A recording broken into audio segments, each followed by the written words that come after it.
Hello everyone, welcome back to Manotick StringWorks. Glad to have you here.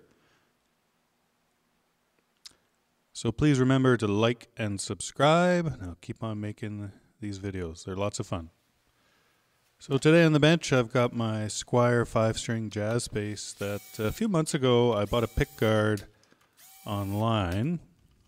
I want to change the color from white to something different, and it's sort of just been sitting in a drawer. So today I said, hey, why not get at that Pickguard replacement? And you'll see that it's not quite as simple as it looks, right? So this jazz bass has two soap bar pickups, and the Pickguard, that I bought has a jazz bass pickup. I couldn't find one with a soap bar, so I said, I'll take a chance and see if I can modify this Pickguard to fit. Pretty sure I can.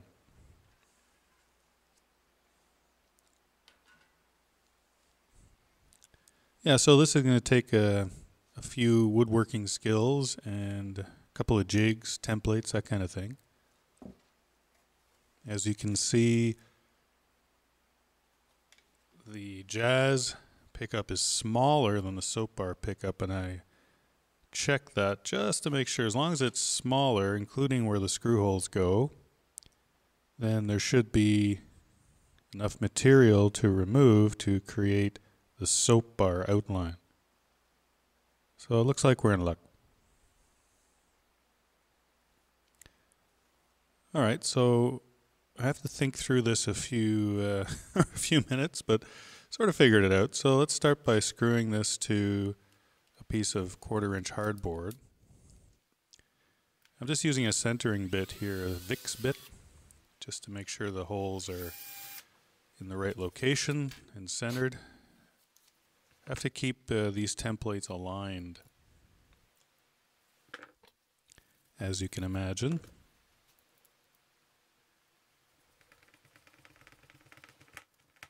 So we'll get the original Pickguard mounted to this piece of hardboard. And then I'll take it over to the drill press.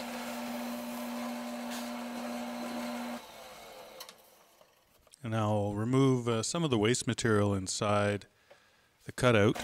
Be easier on the router. I'm trying to go through all of that. A little quicker, and the bits don't heat up as much. Of course, if you don't have a drill press, you can use just a hand drill. Not a problem.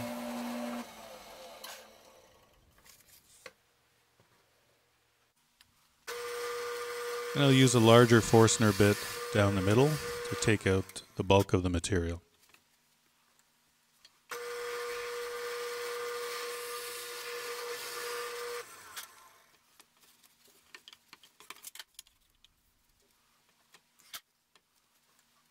So all the while I was doing this, the back of my mind, I kept thinking about how I was going to use this template with the router.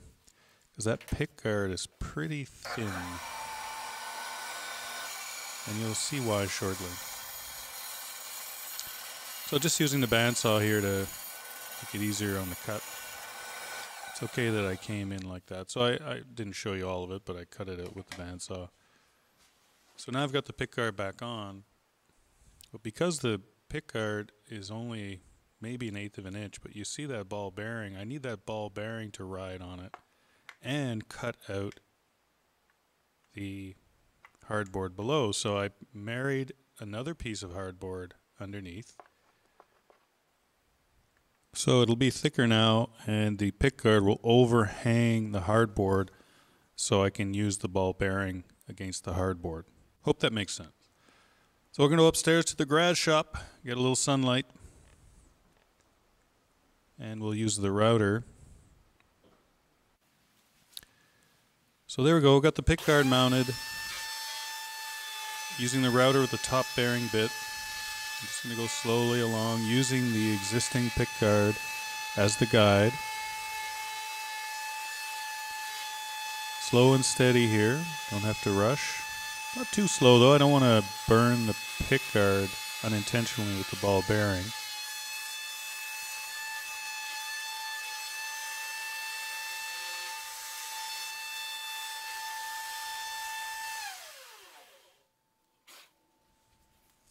So there we go, made a nice clean cut.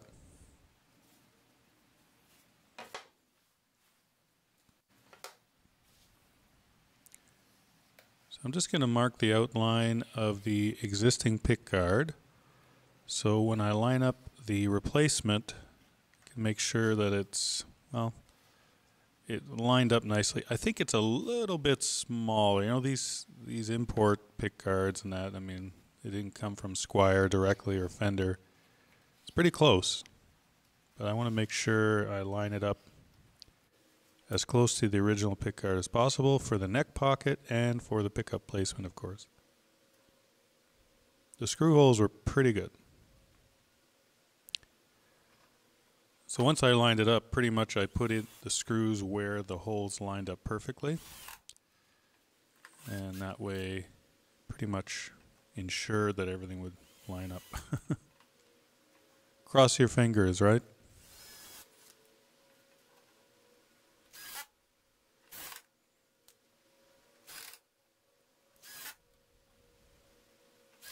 Could have used double stick tape, I guess, but I want to screw it in. So I used the top bearing bit to do the cutout against the original pickguard. Now I'm going to use the bottom bearing bit because it's going to poke through like that, and the bearing's going to ride on the hardboard cutout.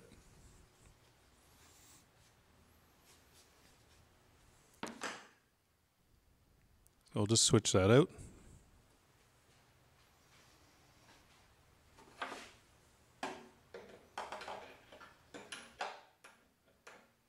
And that's when I discovered a problem.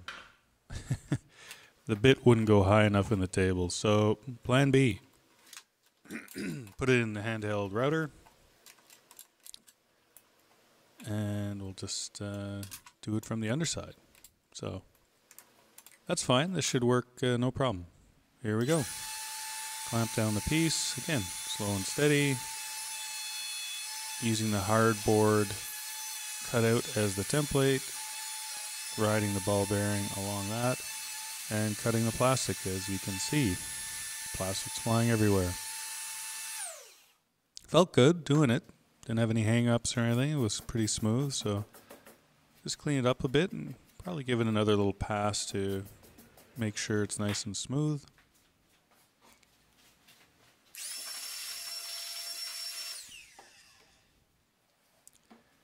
One more pass just to clean up the edge in case there were any bits that were caught in between the ball bearing guide and the template.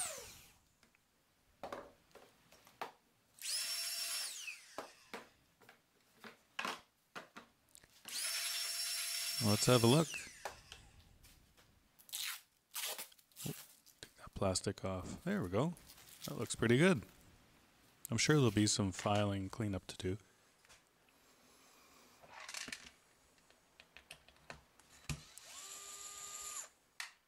So we'll just get this off the jig.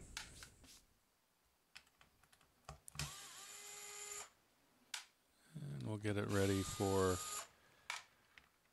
fitting to the base. So the router bit I had was a 1/2 inch round bit. Those radii in the corners, probably just a little bit tighter. I didn't have a smaller bit. Couldn't get one, of course, with the pandemic. Things are not easy to procure. So probably we'll have to adjust the corners a little bit. So just by eye, it looks pretty good. Just a few little spots that maybe it overlaps. So we'll see once we put it on the base.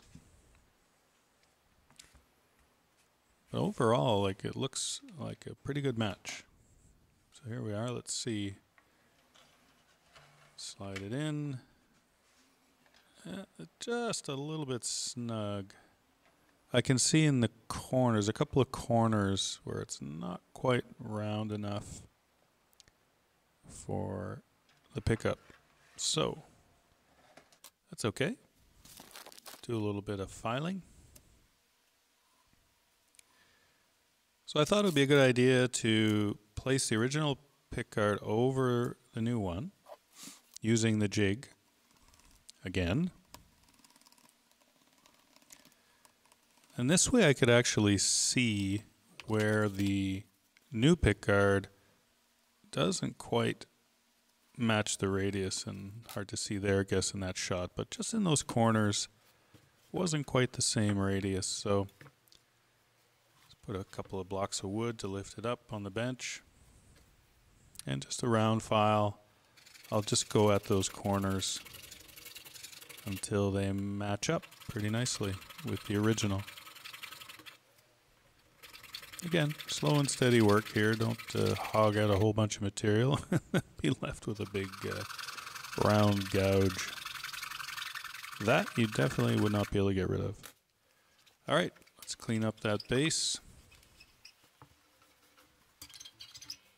Let's see how we did.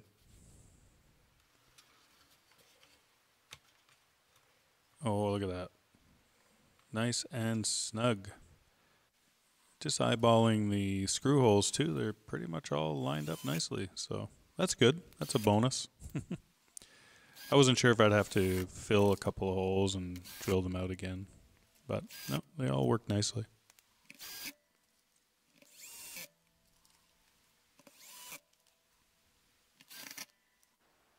So there it is. I think it looks great. Tell me what you think. Leave a comment. I thought it was a lot of fun too. It worked out well. I like making jigs and that in the shop. There's a shot of the base. Complete shot. Looks nice. Looks better than stock, I think. So thanks again for watching. I really enjoy making these videos. It's been a little slower these days with the pandemic, but I'll try and keep getting content out there every week, a couple of times a week if I can.